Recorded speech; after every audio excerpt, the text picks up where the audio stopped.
Hello. Ẹ̀yin èèyàn mi o. A kú dédé àwòyé o àti kú dédé àsìkò yìí pẹ̀lú. A dẹ̀ kú ọjọ́ ṣe rí, ẹ kú òwúrọ̀, ẹ kú alẹ́, ẹ kú àsán, ẹ kú gbogbo ibikíbi tí a bá wà. Tẹ́tí ń gbọ́ ohùn mi pẹ̀lú àsìkò yín lọ́hùn. Ní jíìsì yìí, ó jọ gàtè kò jọ gàtè. Wọ́n ló wá fi ẹsẹ̀ méjèèjì tìrò. Mo fẹ́ kí gbogbo wa mọ̀ pé bí a ṣe ń yọ so bẹ́ẹ̀ náà là ń yọ gbò. Gbogbo àwọn tó jókòó ní jókòó tó dúró pé Kábíyèsí àti Queen Naomi wọn ò lè wà papọ̀. Àgbọ̀nrín ìṣílẹ̀ ń jẹ lọ́bẹ̀ o. Ẹ̀yin èèyàn tẹ́ ẹ̀ ní rí gbogbo nǹkan tó ń lọ, ẹ kàn máa dédé máa sọ. Ẹ ní wádìí ohun gbogbo dájú. Gbogbo ìta tí ń pariwo pé Kábíyèsí o àti Queen Naomi. Kábíyèsí àti Queen Naomi wọn ò jọ wà papọ̀. Wọ́n ti divorce. Ṣé pé lóòótọ́ yẹn nìkan lẹ gbọ́ o. Wọ́n divorce nígbà yẹn ní 2021. Wọ́n divorce nígbà yẹn. Tí Naomi kẹ̀dẹ̀ rí, kì í ṣe pé wọ́n lọ́mọ àlè ló máa ń rí inú tí ò bí o. Naomi rí nǹkan ìbínú gidi gan gbà yẹn. Ọmọ kékeré jòjòló ara ẹ̀ tí ò tí ì lọ ilé ọkọ rí. Tí ò tí ì mọ nǹkan tó ń jẹ́ pé èèyàn wà ní ọkọ, kí èèyàn máa gba gbogbo nǹkan láàyè. Kò sí experience ọmọ ò sí ẹ̀ ní nǹkan tí ẹ̀ mọ̀ nǹkan kan. Bẹ́ẹ̀ tí ìfẹ́ ló bá lọ sílé Kábíyèsí. Kábíyèsí dẹ̀ ní ìfẹ́. Torí tí Kábíyèsí ò bá ní ìfẹ́, kò ní lè dé ilé Kábíyèsí. Ká má tí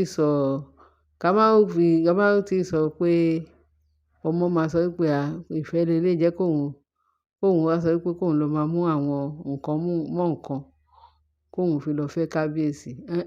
Kò sí nínú dictionary Queen Naomi láti ilẹ̀ pẹ̀pẹ̀. Torí ọmọdé ni. Ọmọ 26 years. Kí lọmọdé mọ̀ tó fi dé ilé? Kó tó fẹ́ Kábíyèsí náà ńkọ́. Ẹ̀yin ò mọ̀ pé ìránṣẹ́ Ọlọ́run ni. Ó ti mọ ọ̀rọ̀ Ọlọ́run ju gbogbo pé kó lọ fẹ́ ọkọ ọlọ́kọ lọ. Ó rí pé kò sí ẹnì kankan nílé Kábíyèsí. Ó rí pé single ni Kábíyèsí. Kábíyèsí ti fẹ́ ìyàwó.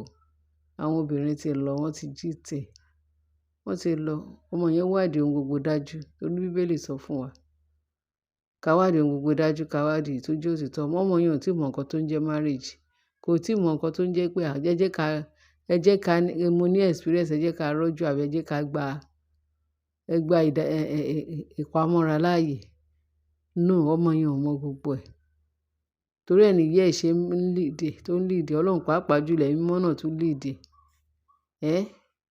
Àwọn kan máa sọ̀sọkúsọ. A ní ìyá ò fi kò sí nílé ọkọ. Òun náà ṣe kíni. Ṣé ẹ gbọ́ pé ìyá ẹ̀ lọ fọ́kọ? Tí ìyá ò bá tiẹ̀ sí nílé ọkọ, ṣé ìyá ẹ̀ lọ fọ́kọ kiri ni? Ṣé ẹ gbọ́ pé ìyá ẹ̀ ń ṣàgbèrè ni? Ẹ gbọ́ pé ìyá ẹ̀ fi ọkọ ẹ̀ lẹ̀ tó kó sí ilé ọkọ lọ́kọ?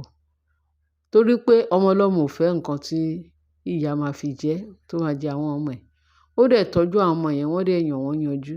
Ó dẹ̀ lead wọn sí ọ̀nà Ọlọ́run. Kí ló dé tí ẹ̀yin èèyàn so wicked? Kẹ máa ń ṣọ́gbà tí tó jẹ́ pé ìgbà onígbà bó ṣe bí nǹkan ní nǹkan ṣe máa bàjẹ́ lẹ̀ ń wá. Ẹ ti gbàgbé bí ti yín ṣe rí. Àwọn wọ́n ní àrí kíní kan ṣe kíní kan. A fi àpá ìdìbò ti ẹ̀ mọ́lẹ̀. A rí tẹni mọ̀ wí. A fi àpá ìdìbò ti ẹ̀ mọ́lẹ̀. Òun làwọn èèyàn. Àwọn èèyàn ò tí ẹ̀ fẹ́ rere fún ọmọnìkejì. Àfi kéèyàn máa ṣìṣe níwájú ọmọ aráyé. Ewu wà nínú ẹ o. Torí Ọlọ́run sọ wípé fẹ́ ọmọnìkejì ẹ gẹ́gẹ́ bí ara ẹ. Kò ní kó hate ọmọnìkejì ẹ gẹ́gẹ́ bó ṣe hate ara ẹ. Tó bá mọ̀ pé o love ara ẹ, bẹ́ẹ̀ náà ló kó love ọmọnìkejì. Nǹkan tí Ọlọ́run yàn fún wa sílé ayé fún wa láti ṣe ni. Nǹkan tí a wá sí ilé ayé láti ṣe. Ká dẹ̀ sin Ọlọ́run nínú òtítọ́ àti lódodo. Kí ló wà nínú ayé yìí? Kí ló wà nínú ẹ̀ kó jẹ́ pé àfi bí yẹn nìkan ni kẹ máa ṣà? Kẹ máa ṣà ibi. Ọlọ́run tó dá yín, tó dẹ̀mí yín sí, tó dá yín sí. Tẹ́yìn tó ní ká wà láyé, tẹ́yìn náà dẹ̀ ń gbádùn Ọlọ́run. Kí ló dé tẹ́ ẹ̀ sin Ọlọ́run yẹn bó ti tọ́ àti bó ṣe yẹ? ẹ wá bẹ̀rẹ̀ sí ní yan ti Sátánì ṣe. Ẹ wá gbogbo ìwà Sátánì tó jẹ́ pé kò sí nǹkan kan tó lè fún yàn. Sátánì tó jẹ́ pé á fún ẹ ní ọmọ adìyẹ, á fi gba odindi èèyàn lọ́wọ́ ẹ̀. Ṣé ìyẹn lẹni tí ẹ wá lọ ń sábà tó jẹ́ pé gbogbo ìwà Sátánì ló kún ọwọ́ yín láti hù? Kò dáa o. Kò dáa, ẹ ronúpìwàdà o.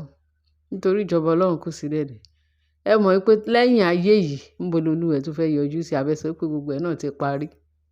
No, ẹ jẹ́ ká máa gbé ìgbé àlàáfíà, ká máa gbé ìgbé ayé pé ní ọ̀la wa, kí ọ̀la wa lè dára, kẹ́yìn wa náà lè dára.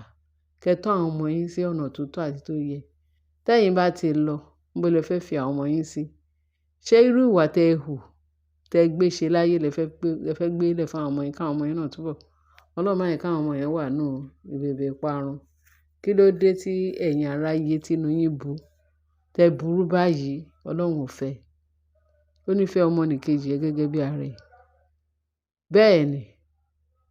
Kí ni ìtumọ̀ nǹkan tí Naomi ṣe fún yín láàfin? Kí ni ìtumọ̀ nǹkan tí Naomi ṣe? Wọ́n ní kí Naomi ò fẹ́ kábíyèsí, ò fẹ́ ká, wọ́n là ń ṣe àhesọ.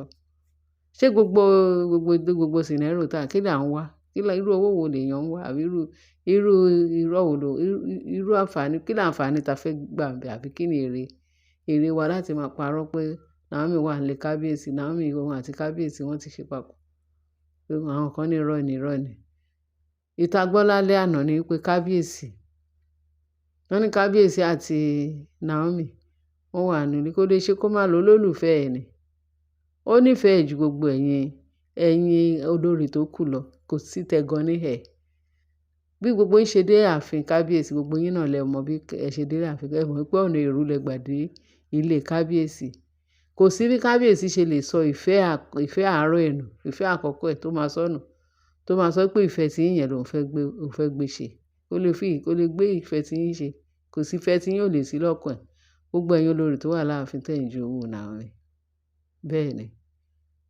Wọ́n ní Naomi àtọkọ ẹ̀ pé wọ́n wà nílé, ó ṣe oúnjẹ tó fẹ́ jẹun, wọ́n fẹ́ jẹun wá ní.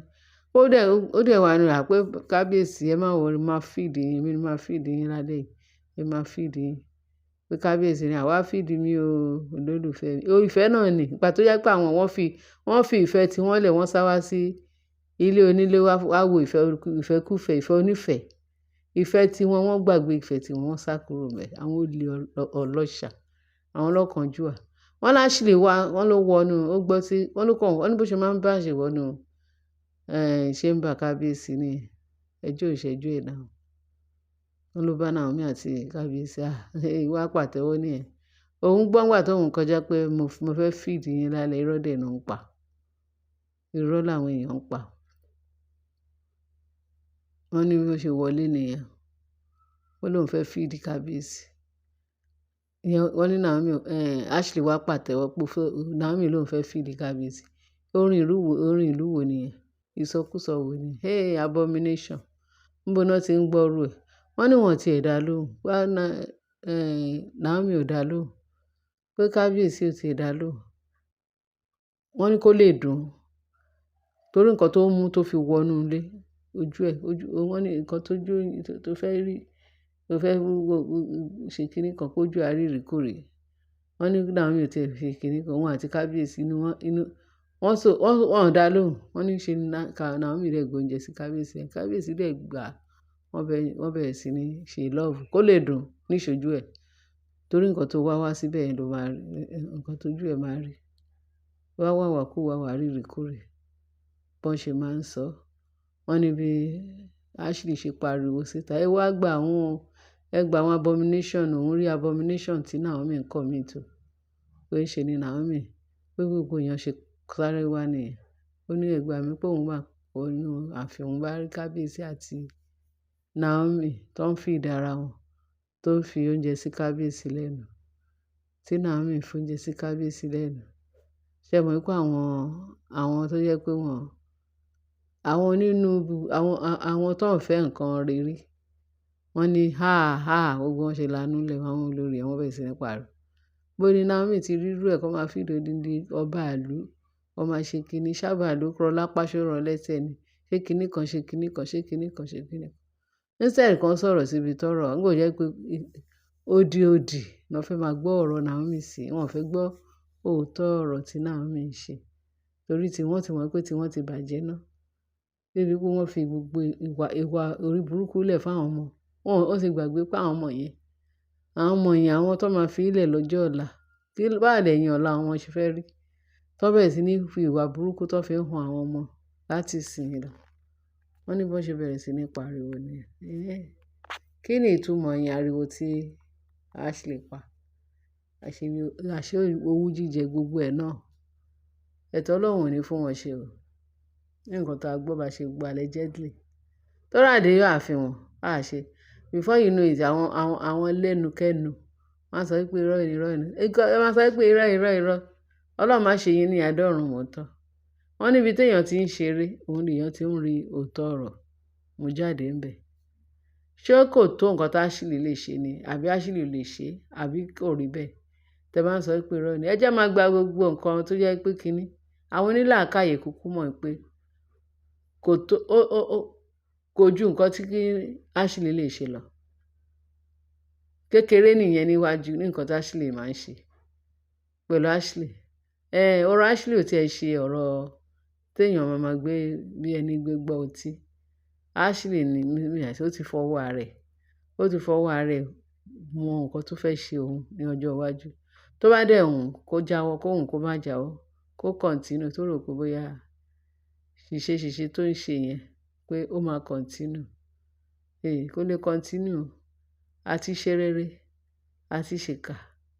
Ṣé ìkà lóun fẹ́ yan? Lóun ò wá rere kankan láti ṣe. Pẹ̀lú bí Naomi ṣe fi inú tán wọn tó ń ṣe gbogbo ẹ̀ fún wọn. Wọ́n sáré lọ bá tó wọ́n ti rí ìṣòro wọ́n sáré lọ bá Naomi. Naomi wá gbàdúrà fún wọn. Àwọn èèyàn máa sọ pé irú èèyàn wo ni ti Naomi? Irú ọgbọ́n wo ló wà nínú Naomi?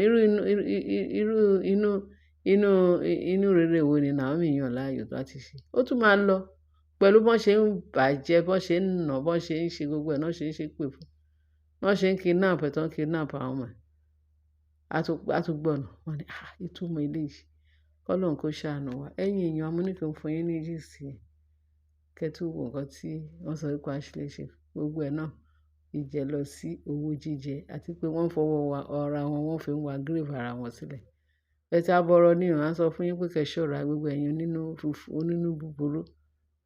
Tẹ́ sọ pé kò rí bẹ́ẹ̀ tí ẹ fẹ́ kí Naomi àti ọkọ ẹ̀ kan come back together.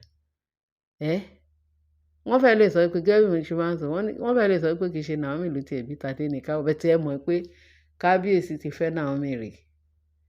Bó tiẹ̀ jẹ́ pé kábíyèsí tún lọ fẹnu sọ nǹkan tí gbogbo ayé sọ pé ó sọ lẹ́yìn tán. Lẹ́yìn yẹn náà mọ̀ pé iṣẹ́ àwọn olórí ni.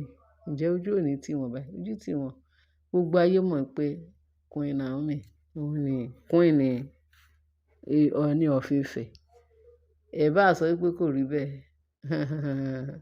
Ó ti rí bẹ́ẹ̀. Ògo ni fún Ọlọ́run lókè ọ̀run. Ẹ ṣé ẹ̀yin èèyàn. Bá mi share, kẹ́ bá mi like, kẹ́ dẹ̀ bá mi subscribe.